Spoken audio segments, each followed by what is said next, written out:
Everything is looking really nice and really brand new. But you can also see it's a quite young university. It's excellent. I see that there is a very high level of excellence here. Obviously have a lot of resources and a lot of talented people and a lot of good professors and students. What I think is also very exciting to see is how fast the campus has been growing.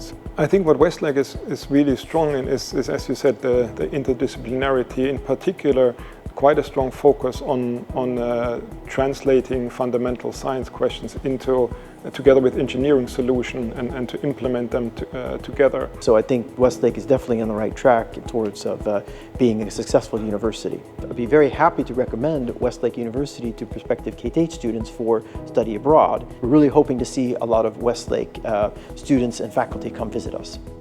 Realize that you're still in the development phase, right? And I'm sure you will succeed in that. I'm really looking forward to coming back, also bringing some co-workers with me and starting more collaborations really. So I think we can kind of learn from how one is building something new from the beginning. You're a forward-moving university in a forward-moving city in a forward-moving country. You are the top of the top of the top. Yeah, let's hope that it goes that way. Good luck.